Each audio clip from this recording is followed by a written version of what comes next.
দেখতে অনেক লোভনীয় হয়েছে, তাই না? আসসালামু আলাইকুম এভরিওয়ান, আপনারা কেমন আছেন? আমি আলহামদুলিল্লাহ ভালো আছি।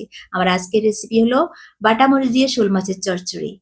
দিয়ে দিলাম বাটা মরিচগুলো, পেঁয়াজ কুচি এবং দিয়েছি সামান্য পরিমাণ হলুদের গুঁড়া আর দিয়েছি পরিমাণ মতো লবণ। বাটা মরিচ বাটার সময় আমি সাথে দিয়েছি রসুন বাটা। রসুনটাও সাথে দিয়েছি, একসাথে বেটেছি। এখন একটু নরম করে ভেজে নিব।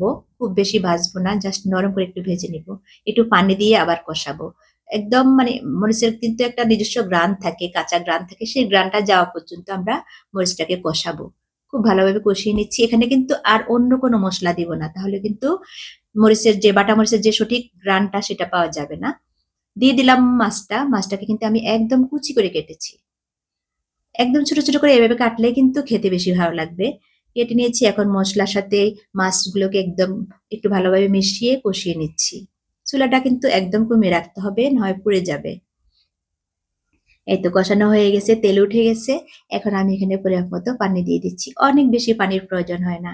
যখন কিন্তু মাছ, মাংস বা অন্য কিছু খেতে ইচ্ছে করবে না, মুখে রুচি থাকবে না, তখন কিন্তু এই রান্নাটা বেস্ট। এটা কিন্তু তখন ভীষণ ভালো লাগে, মুখে রুচি ফিরিয়ে আনে কিন্তু এই রান্নাটা। এই তো দিয়ে দিচ্ছি এখন ধনেপাতা, একদম জল শুকিয়ে গেছে। ভীষণ মজার এই রান্নাটা, কালারটা অনেক সুন্দর হয়েছে দেখতে।